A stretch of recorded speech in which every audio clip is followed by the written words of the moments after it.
Welcome to Live Daf, your online Daf Yomi Shir. Shalom Aleichem, welcome back to today's Daf, which is Eruvin Daf Mem Beis. We're on Daf Mem Aleph on Beis, 4 lines from the bottom. Says the Gemara, Omar Rav Papa, Peiros sheyatzu chutz l'tchum. If one has some fruit that were taken out of the tchum, v'chazru, and brought back into the tchum, so even fruit have a tchum. We know that a person's possessions are bound to the same boundaries as the person himself. They cannot be transported out of the tchum of the person. So for instance, a person who was shovis, who attained his Shabbos residence in this city, so his possession likewise must remain in that city and 2,000 amas beyond. So if these fruit were taken out of the tchum, so while they're outside, it's like a person who left the tchum. Right now they're limited to 4 amas. You can only carry them within the 4 amas. And if it was done b'mezid, so one is not allowed to eat them because you're going to be benefiting from an isser. One is not allowed to take fruit, possessions outside the tchum. But in this case, it was yotzu chutz l'tchum v'chazru, and they came back. They were brought back into the original tchum. Says Rav Papa, afilu b'mezid, even if this was done b'mezid. A person deliberately, he knew what he was doing, he took them out of the tchum, brought them back to the tchum.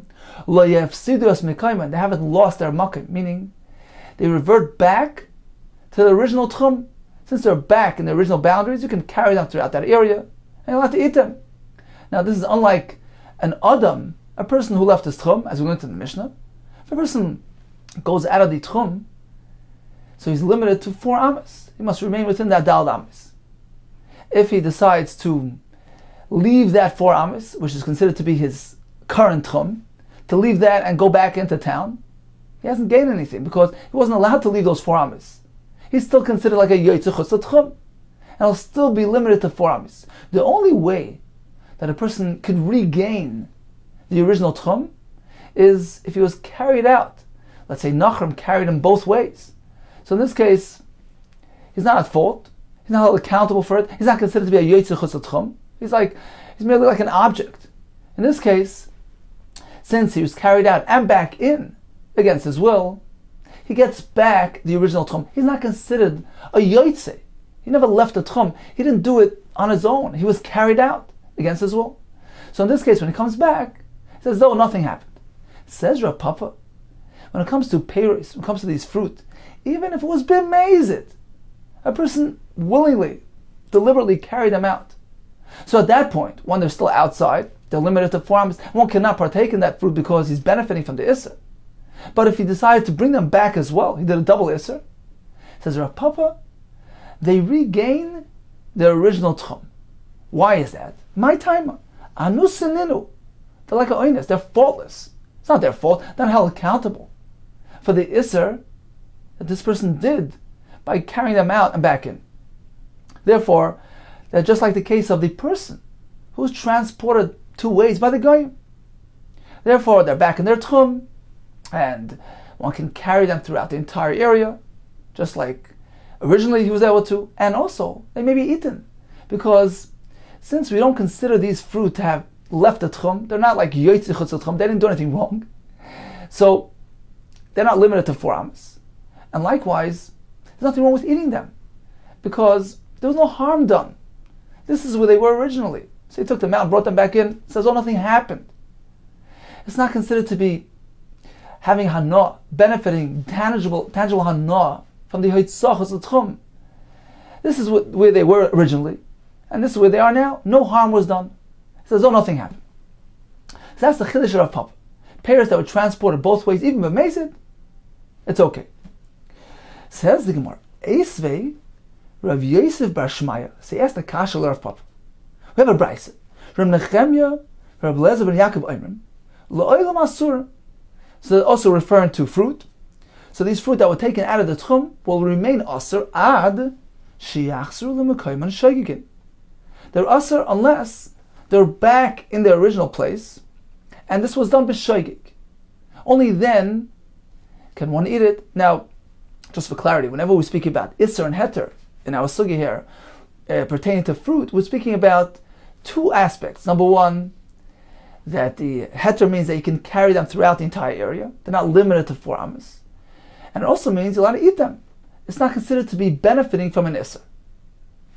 So again, Rav Lezer and Nechemia tell us, fruit that were transported out of the Tchum remain Asr unless they're brought back to the original Makkah, the original location, and this entire episode took place with a Shaygig. It was done inadvertently.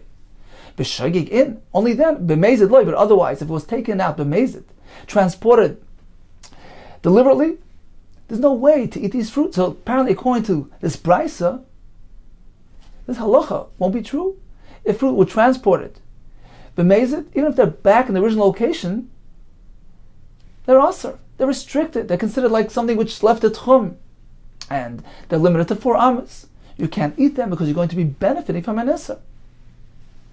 Says the Gemara Tanai, indeed, it's Machlokes Tanoim, and this is one shita. And Rav Papa actually is compatible with the Tanakama, as we're going to see in the following brisa, who holds that even when it was done b'mezid, since these are fruit, it's anusim, they're faultless and held accountable. We don't regard them as something which left at Tchum. So since they're back home, we forget about the whole episode, no harm was done. The Sanya, parents sheyatzu chutz l'tchum, b'shaygig ye'achlu. If they were taken out b'shaygig, then you can eat them in their new location. B'mezid lo ye'achlu. But if they were taken out b'mezid, so we consider this to be an isser, and therefore one cannot benefit from it, one cannot eat them, even at their new location. Reb Nechemia Eimer, b'mkayman ye'achlu.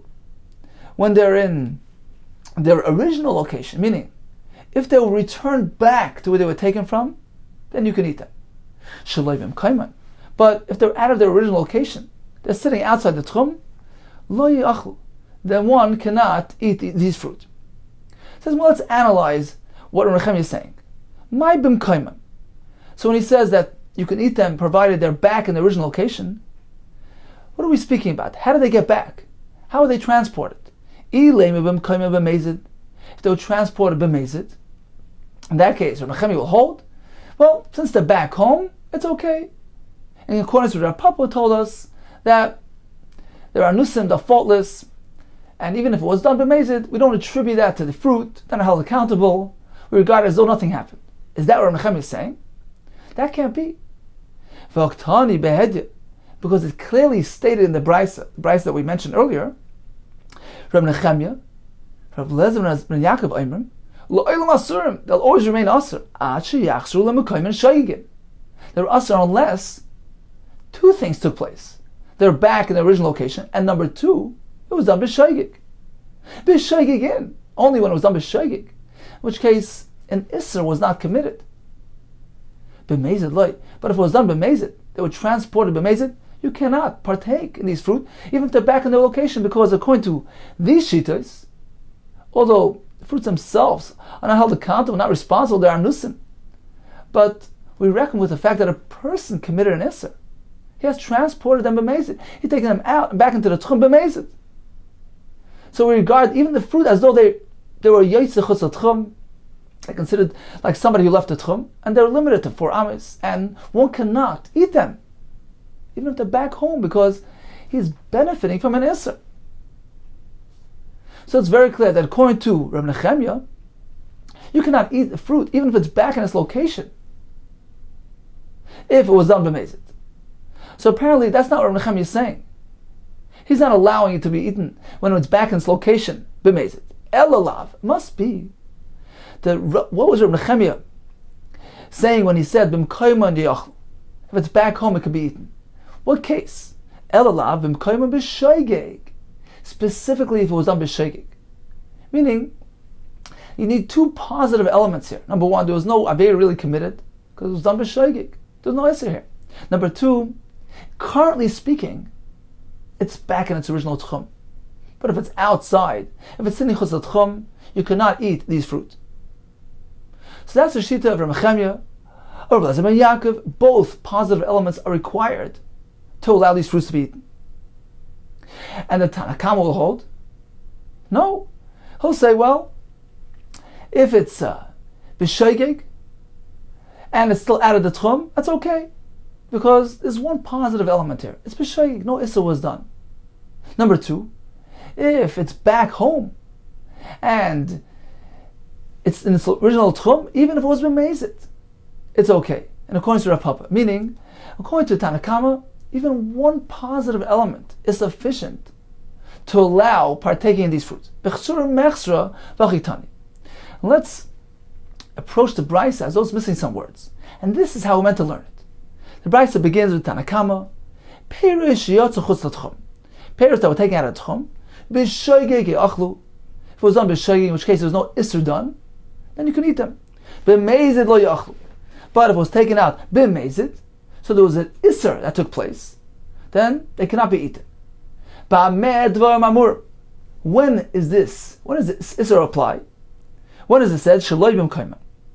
If they're outside the original location. So, if it was done b'mezid, and it's also sitting outside Chutz Tchum, so we have two negative elements here. Because it was an isser done, b'mezid, and also it's currently outside the tchum, in which case you're benefiting from the isser if you're eating it out there, because you're enjoying tangible benefits from the fact that the person transported to this location. So only in that case is it asr. You have two negative elements here, mezid, and it's also shleim kaiman. Avol bim kaiman. What if it's back home? Afilu b'mezid yachol. Even if it was transported b'mezid, it's okay. Because according to Tanakama, as long as there's one positive element present, that suffices to allow eating these fruit. Meaning, if it was done b'shoigeg, so that's one positive element, there's no issa done whatsoever. So even if it's currently outside the tchum, that's okay. So although it's limited to 4 amos, but you can go and eat it, because you're not benefiting from isser. There was no isser done, it was b'shoigeg. That's one example. Or alternatively, if it's back home, in that case, we have that positive element, because it's back in its original tchum. You're not really benefiting from any isser. In that case, even if it was b'mezid, in which case an isser was committed, we don't reckon with that isser. As Rav Papa told us, the fruit are faultless. They're anusim. So even if this person committed an isser, he took them out, brought them back b'mezid, but since they're back home, we disregard the person's actions. We focus on the fruit themselves. They're back home, no harm was done. So that's the shita of Tanakama. As long as there's one positive element, that's enough to matter these fruit. And this is in accordance with Rav Papa, who says when the fruit come back home, even if it was done by Mezid, it's mutter. V'aser Nechemi l'meimar. And Rav Nechemi comes along and he says, no, you need to have two positive elements. Afilu b'mkayman nami. Even if it's back home, b'shoigeg in b'mezid loy. Only if it was transported b'shoigeg, it'll be mutter, if it's back home. But if it's transported b'mezid, in which case the issa was done, even if it's back in the original tchum, it would be asr. Because according to Rav Nechemia and Rav Lezer ben Yaakov, you need two positive elements here. You need to have number one, that was b'shoigeg, in which case there was no isser committed, and number two, it's back in its original location. Let's take a look at Rashi inside, 5 lines from the top. Elalav, al karach, you must say, Hai bim kaiman b'shoigeg kamar. When Rav Nechemia says, he specifies that the only way you can eat it, if it's bim kaiman, back in its original location, apparently he's referring to shoigeg. Mechlal, apparently the Tanakama, after mezid shari. Heicha de chazr. Tanakama allows it to be eaten, even if it was transported by mezid. When? Heicha de chazr. When it ended up back in its original location. V'tarti kuli islay. Tanakama subscribes to two leniencies, meaning either or. Either if it was transported by shoigeg, in which case there was no isser done, so even if it's currently still out of the tchum, you can eat these fruit. Or if it's back in its original location, in which case we ignore the fact that it was transported in and out. So in that case, even if it was b'mezid, we disregard the isser of the person, and therefore the fruits can be eaten and can be treated as though they never left the tchum. So one or the other is sufficient according to Tanakam. This is the Brisa speaking. If it's out of its place, if it's out of its place, and also it was b'mezid, then you can't eat it. But if it's back in its original location, in that case, even if it was done b'mezid, you can go and eat it because it's back home. And this is in accordance with Rav Papa. So that's the pshat of Tanna Kama. When Tanna Kama says b'shoigeg you can eat it and not b'mezid, he's referring to a case where it was out of the makam, where it's out of the location, it's sitting out of the tchum. In that case, we differentiate between shoigeg and mezid. But if it's back home, then even if it was done b'mezid, it's okay. So in summary, according to Tanna Kama, one positive element is enough. But us, he says no. We require both positive elements to be present to be matzah the fruit. It needs to be b'shoigeg and also back in its original location. Says Rashi, Hai b'shoigeg yachlu, b'mezid lo yachlu, the ka'amris. This that you've said, that when it was b'shoigeg you can eat it, and b'mezid you can't, ashaloi b'mkaiman, is only referring to when it's out of its original location. But if it's back home, then you could eat it regardless. That's not so. Elo amakaiman itmar. This differentiation between shoigeg and mezid actually pertains to a case when it's back home. If they were taken back to the original location, so if it's back home and this transportation took place b'shoigeg, in which case there are both positive elements present, so no isser, and it's also back home, you can eat it. But if it took place b'mezid, in which case an isser was committed, they cannot be eaten. Because according to Nehemiah, you require both positive elements to be present. Number one, no isser was committed, and number two, it's back home. However, the Tanna Kama is like Rav Papa. He also like Rav Papa, that even if there was an avera committed, it was b'mezid. But once it's brought back home, back to the original tchum, we disregard the impropriety of this person. We focus on the fruit themselves. They're faultless. They're not held accountable. They are nuisance. And therefore, no harm was done. They revert back to the original status. It's as though nothing happened.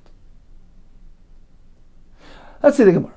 So at this point, in summary, if we have two positive elements, all agree it's mutter.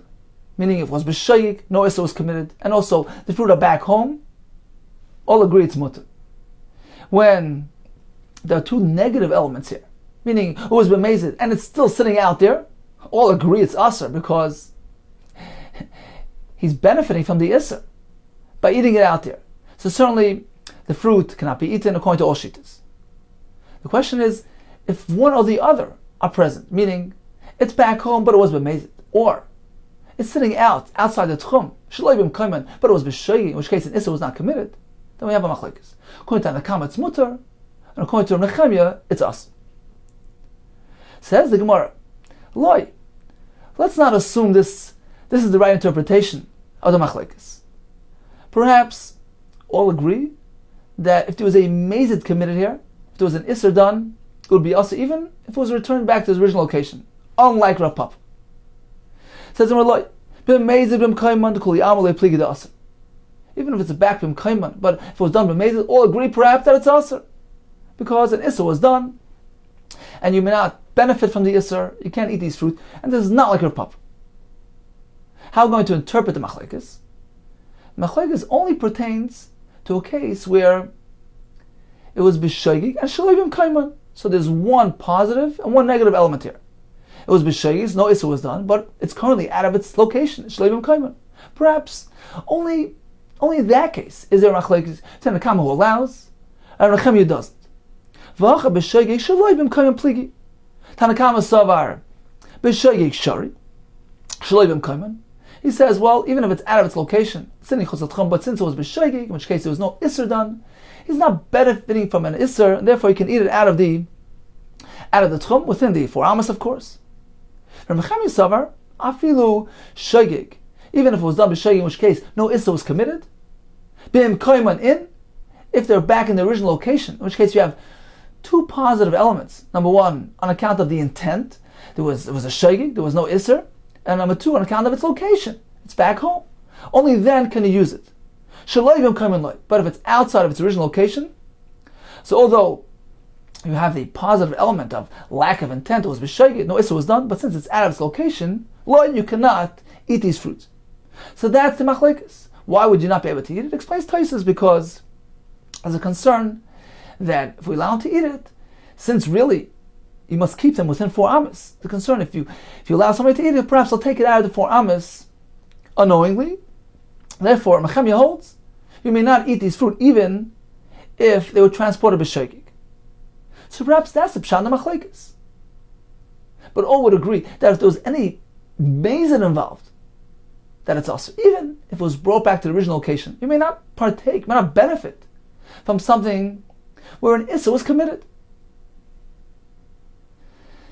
So all agree that halach will be asr and would not be consistent with Rav Papa. Says the Gemara, but I'm going to prove to you that that's not the case. That the Kama holds like Rav Papa. Why? Let's take a closer look at the wording of the Brisa. Vaha mediktani seifa.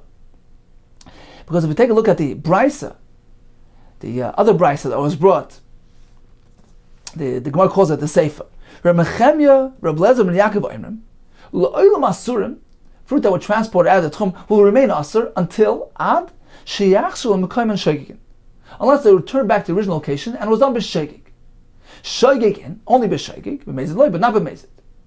Michlal, now the fact that there, Reb Mechemia, Reb Lezer, and Yaakov are insisting that it's only mutter in this case, when it was brought back b'sheigig, so they're coming to challenge somebody. They're coming to challenge the Tanakama. Apparently, Miklal Tanakama savar, but Mezid, not Mishari. Even if there was a Mezid committed here, it was done deliberately. But since it's back home, it's okay. Shmamina, indeed this is a raya. Then the Kama holds like a papa. So in summary, regarding fruit that were taken out of the Tchum, we have 3 categories. If we have 2 negative elements, so to speak, meaning they were taken out b'mezid, so we have the intent, and also the currently shleibim kaiman, the outside of the original location, the outside of Tchum, all agree that it's asur. Because one cannot benefit from the Isser. You can't eat them at the current location, which will be a direct benefit of the Isser. What if we have 2 favorable elements? Number 1, on account of the intent, it was b'shaykik. And number 2, they're back home. In this case, all agree that it's mutter, because there was no Isser committed. And he's not having any anah from the Isser. They're back home. They're back in the original Tchum.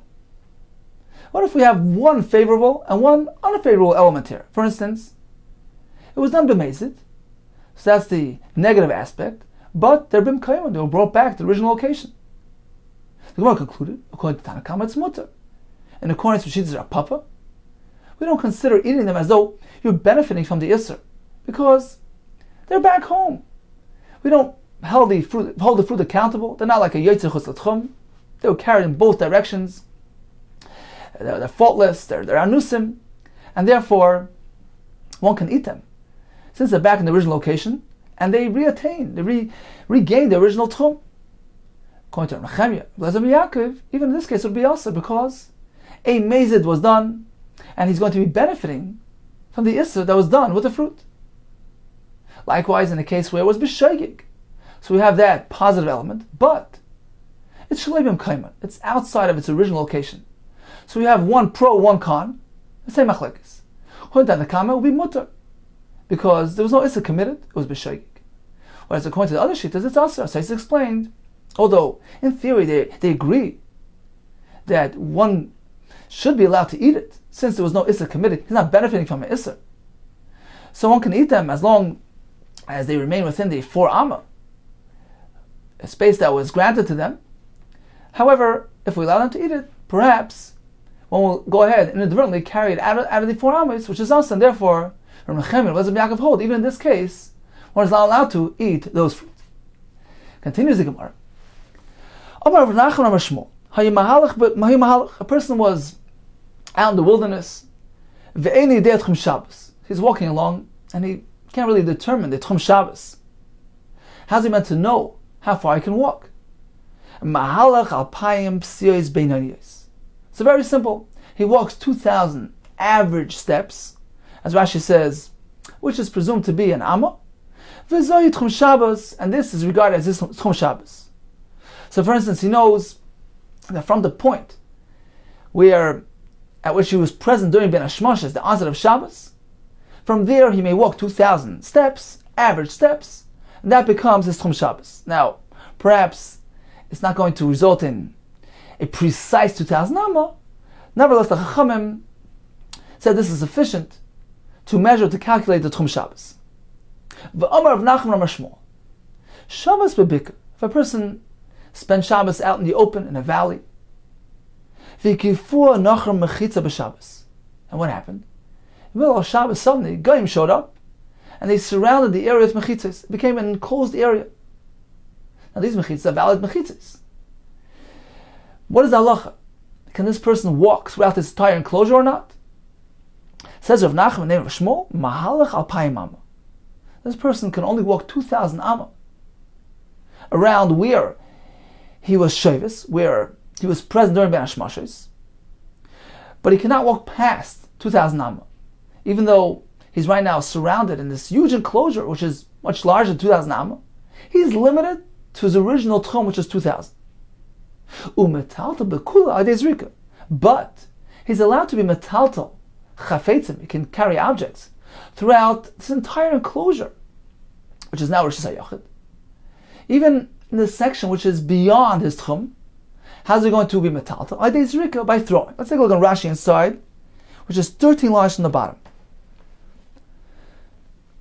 It says Rashi, umetaltal bekula afilu chutz la'alpayim she'en rishus lahalach. He can carry even beyond the 2,000 amma limit, where he can't personally walk there. Mutal letaltal adezrika. He can carry through throwing.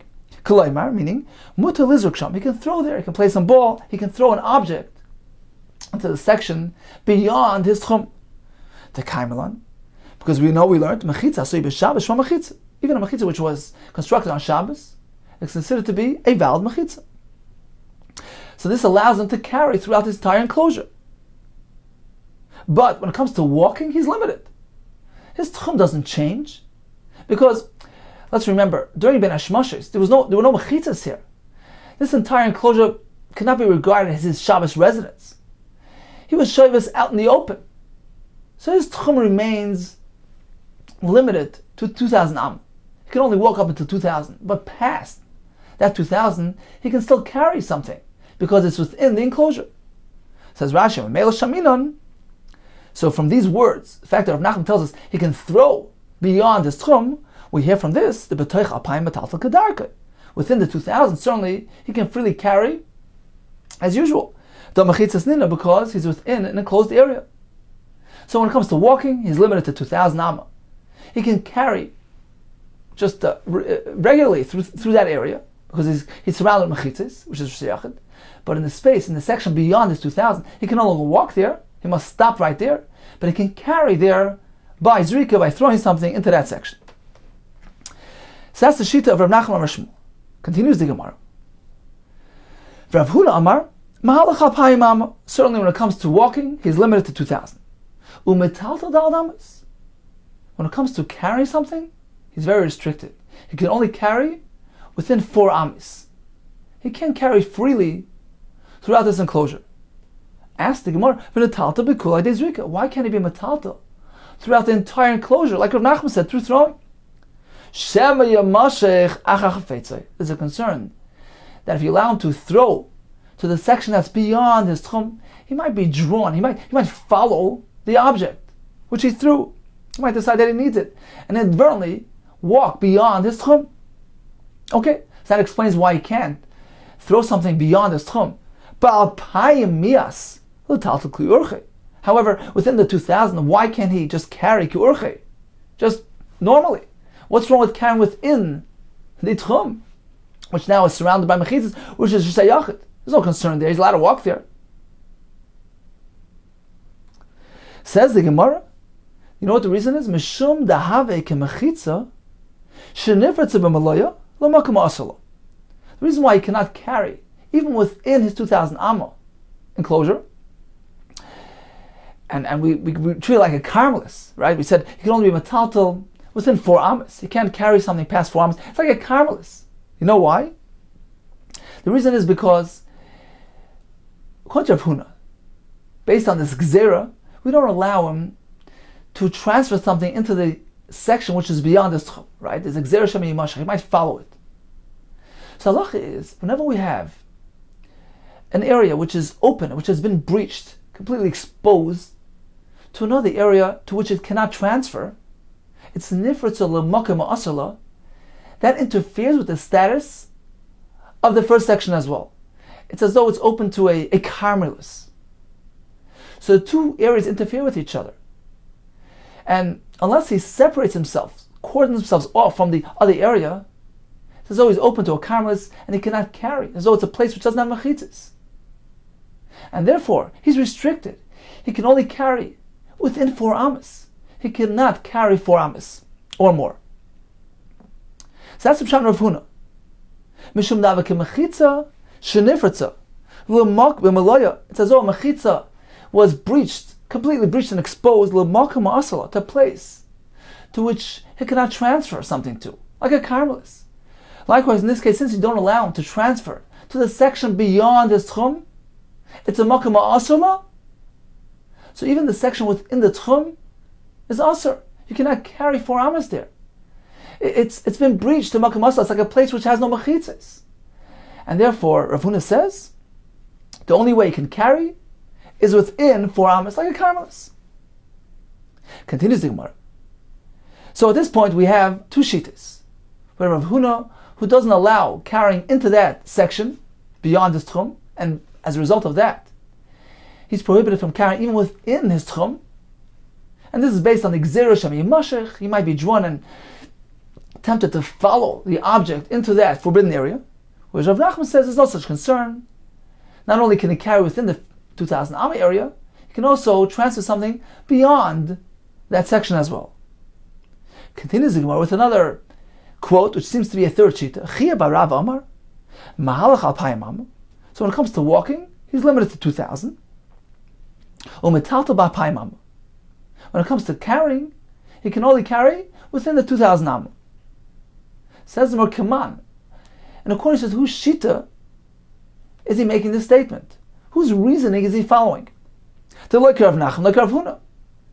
Not Rav Nachman, nor is it Rav Huna. Meaning, according to Rav Nachman, not only can he carry within 2,000, but he's allowed to be metaltal in the other section as well, through throwing.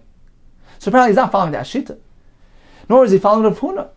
Because Rav Huna says, there's a gzera, Shema Yimashech, and he cannot go ahead and transfer something to the section beyond the tchum, and that results in creating an isser even within the tchum area.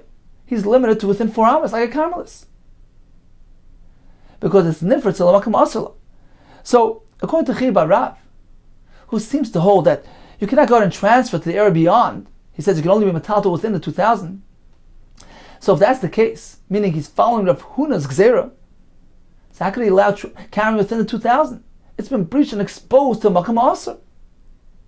Says the Gemara, Ema, learn as follows. This is what he meant to say. Metaltal ba'arba. He walks 2,000. When it comes to tiltal, he can only be metaltal within 4 amas, just like a carmelis. Says Mo Yahachi Hain Rav Huna. If that's the case, then this is exactly Rav Huna's shita. He's not coming to offer a third opinion. Ema, learn as follows. This is how we're meant to read it.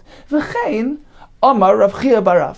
Indeed, he's coming to support Rav Huna, that he holds you cannot transfer to the section beyond the tchum. There's a gzera, then he might follow it, and that results in creating an isser even to the entire enclosure, even to the area within 2,000 amma within this tchum, because it's been exposed to a makom asala.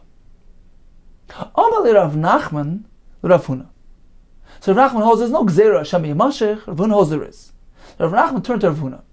Lo yisif legalei de Shmuel. You shouldn't be in disagreement of Shmuel. Rav Nachman was the one who quoted Shmuel. It does not hold of this gzera. There's no concern that a person will be drawn after his object. You're not meant to disagree with Shmuel. Why? The Tanakava say, because there's a brayso that supports him, which indicates that there's no gzera in such a case. The Sanya, hayamaydeid uba.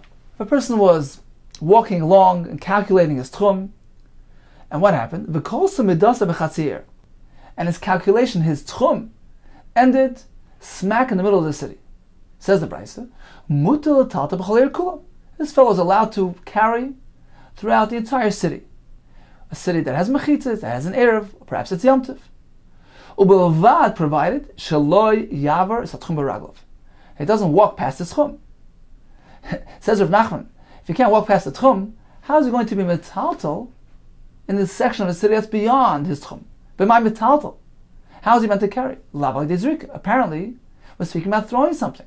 So he's stuck at the border of his tchum, but he can still carry past that by throwing an item. So apparently there's no gzera that a person will be drawn after the chayfetz.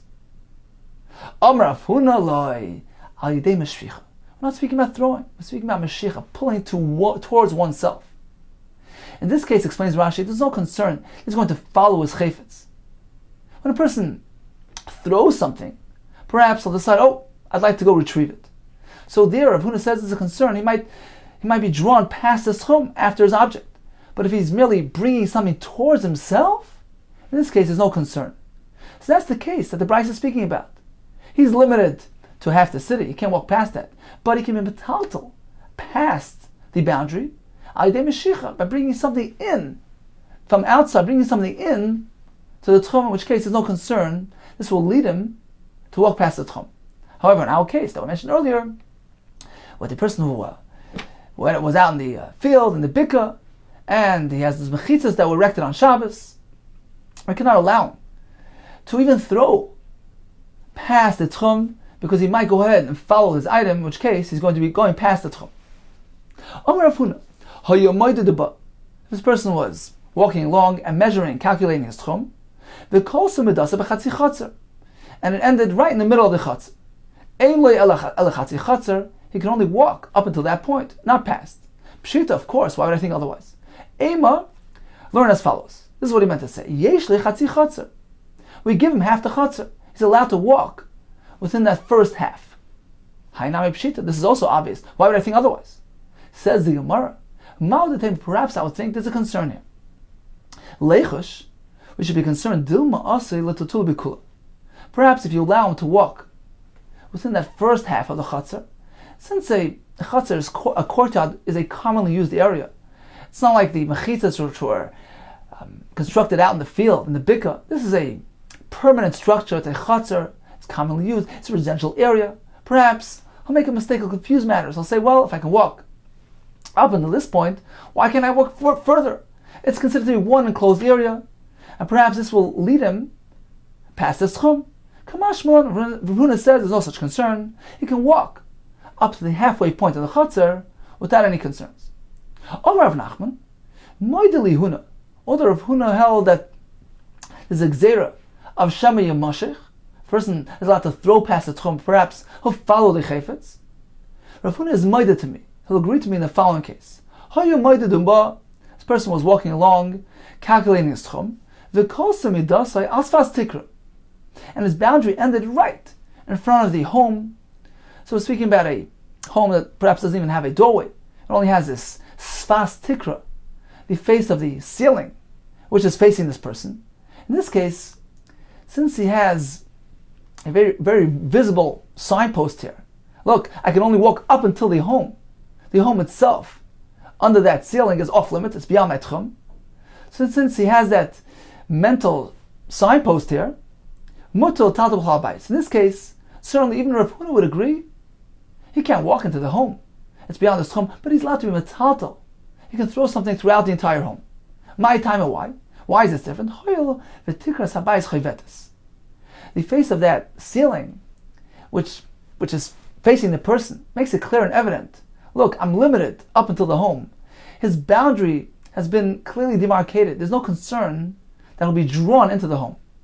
The tikra of the bias is chayvetis. It's as though it's descending downward and closing up the home and rendering it off limits. Therefore, even Rav Huna would agree in this case there's no concern that will be tempted to follow beyond the tchum.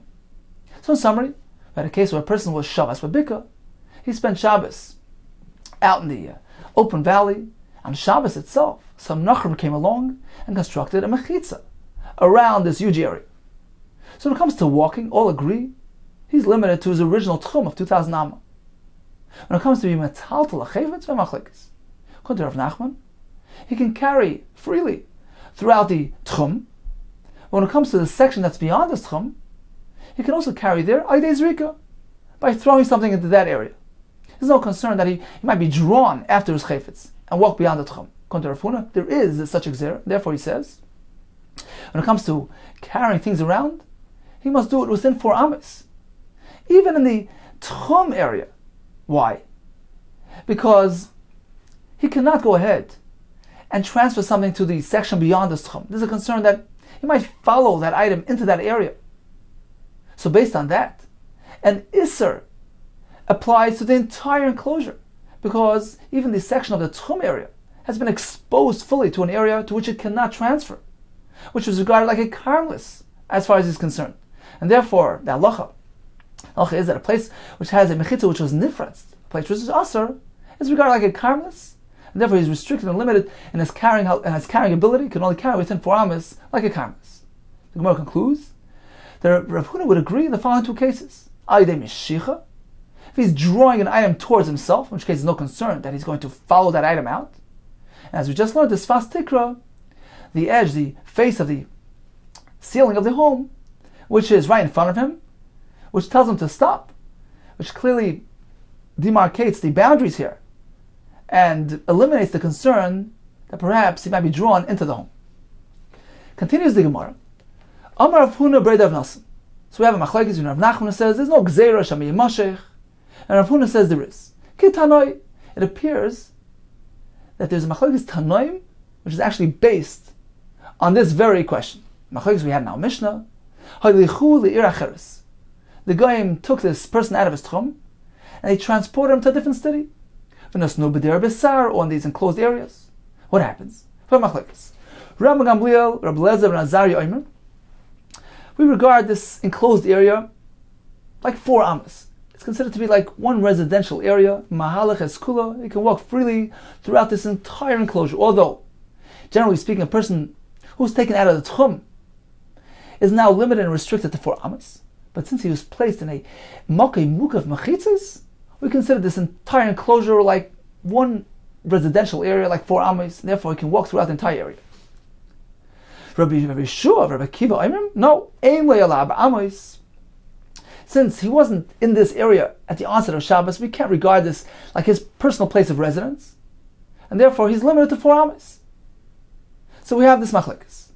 Continues the Gemara. My love, shall we not say that the machlekes here is based on the reasoning, on the gzeira that we mentioned earlier? My love, Malchus Kula, they hold one can walk throughout the entire enclosed area because it's a makom of mechitzis. To like gazri hiluch dir v'sar. They don't say, well, let's make a gzeira to prevent him from walking throughout this entire enclosed area, the dir v'sar, these animal pens. They don't say, well, let's restrict it on account of perhaps confusion that can arise. Atu hiluch bebika. Perhaps if you allow this, a person will stretch this allowance further and will go ahead and walk freely even when he was placed in a bika, which is an area which is not enclosed by mechitzas, where certainly he's restricted to 4 amas. So the fact is that we see they don't make a gzera. They're not concerned. If we allow this, perhaps a person will come to allow that. Says the Gemara, from the fact that we see that they don't make a gzera, this type of walking on account of the other type of walking. Likewise, tiltal atahiluch not like gazri.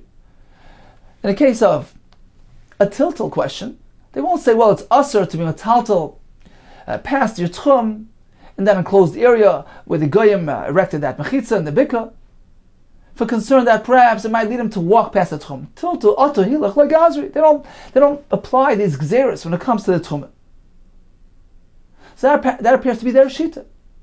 They don't make the gzera, and therefore it appears they don't hold the gzera shemi mashach like Rav Nachman.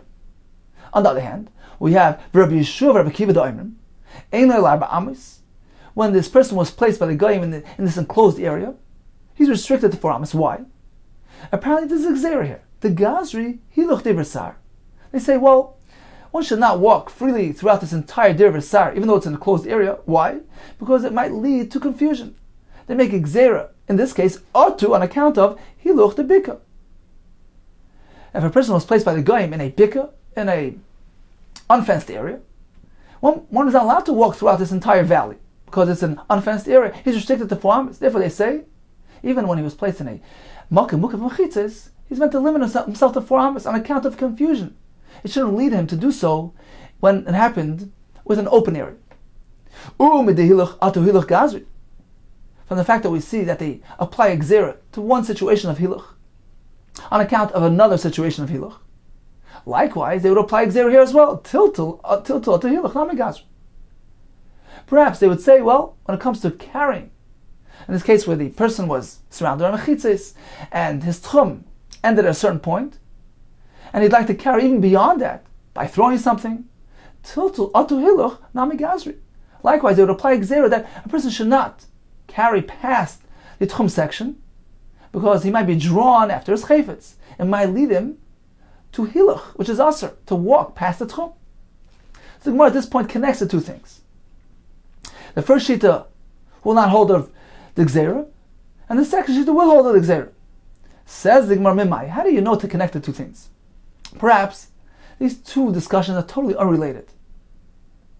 The basis of the machlokes in our Mishnah, in the case where the Goyim placed this person in an enclosed area on Shabbos, is really based on a more fundamental issue, an Erev issue.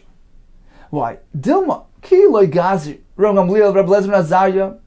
Perhaps the reason why they don't apply a gzera, they don't say we're concerned in a case of hiluch sar v'dir, in a case where a person was placed in the enclosed area, they don't limit him. They say, well, you can walk throughout the entire area. They don't say that should be asur, atu hiluch bika, on account of perhaps creating confusion. This might lead a person to walk freely, even when it was a bika, in an unenclosed area.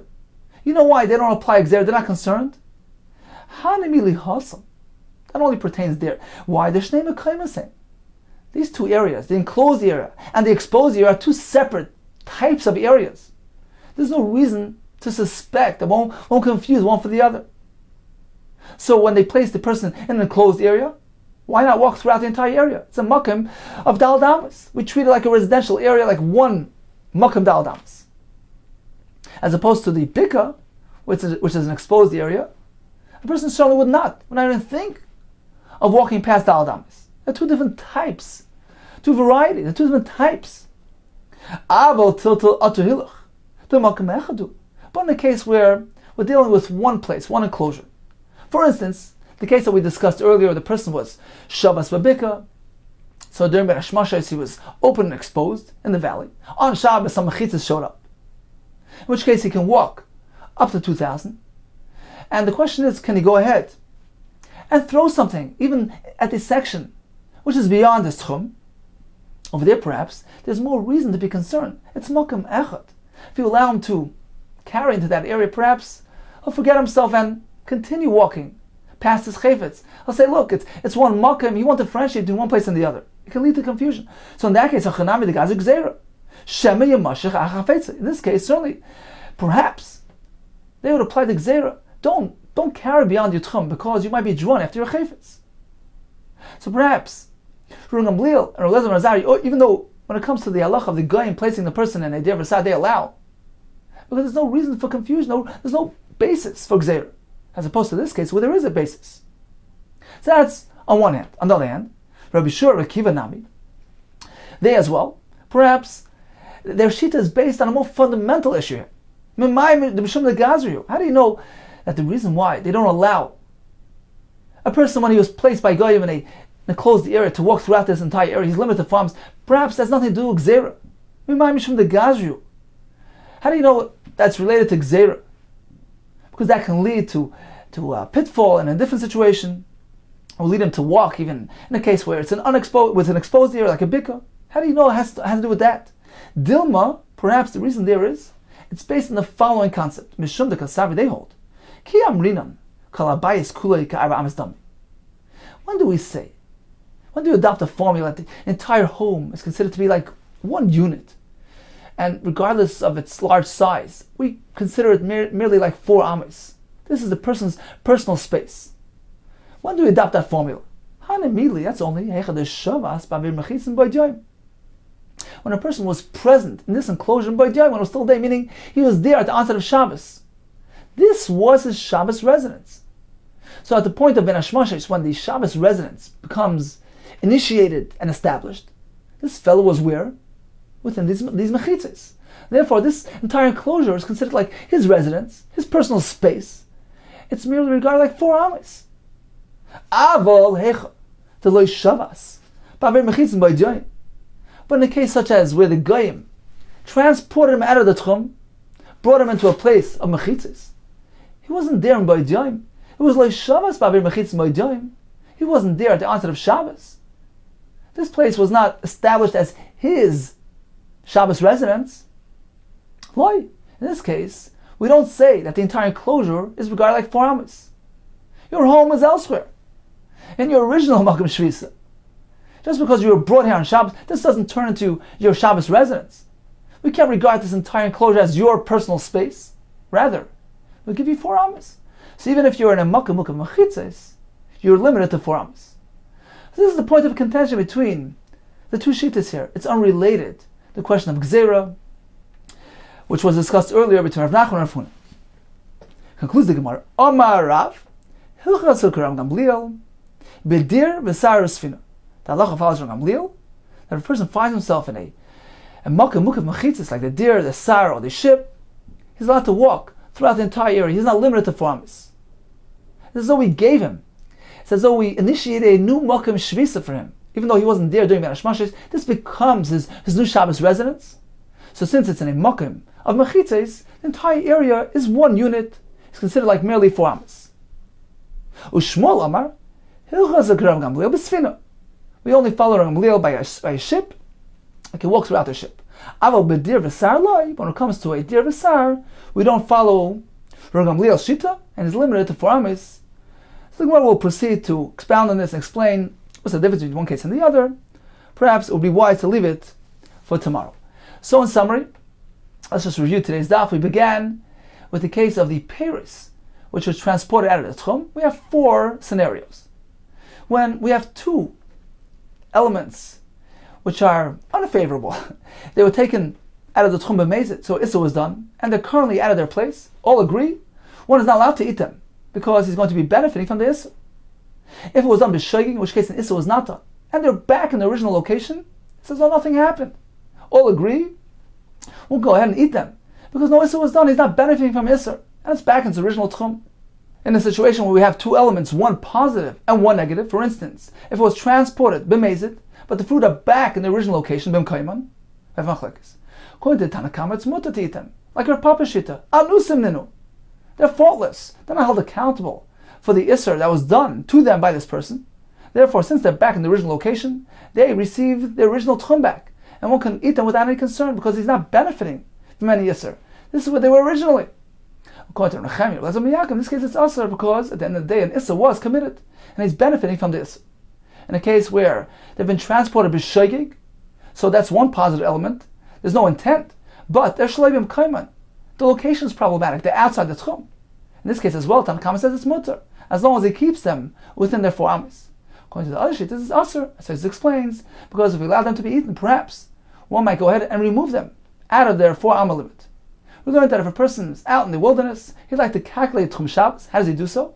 By walking 2,000 psiris beinonius, average steps, and that is determined as 2,000 amma for his Tchum Shabbos. We learned likewise if a person was Shavas Babika, is out in the valley, and on Shabbos, some goyim arrived and created some mechitzes around this huge area, so he can only walk throughout the original Tchum of 2,000. Rav Nachman says he's allowed to carry throughout the entire enclosure. According to Rav Huna, he may not. We're concerned that if he throws into the section beyond this Tchum, he might follow his object there and walk beyond the Tchum. So as a result of that restriction, this creates an issa throughout the entire enclosure, which has been breached and exposed to that area. The Gemara concludes, in the following 2 cases, Rav Huna would allow Ayidei Meshicha, if he's drawing the chayvetz towards him, in which case there's no concern that he'll be drawn after the chayvetz. Likewise, if his tchum ends right before this sfas tikra, this ceiling, which creates that clear marking of its boundary, in this case as well, there's no concern. The Gemara concluded that perhaps the machlekes in our Mishnah regarding the goyim placing this person in this enclosed area is somehow related to the question of the gzeira between Rav Nachman and Rav Huna. The Gemara concluded the 2 things are unrelated.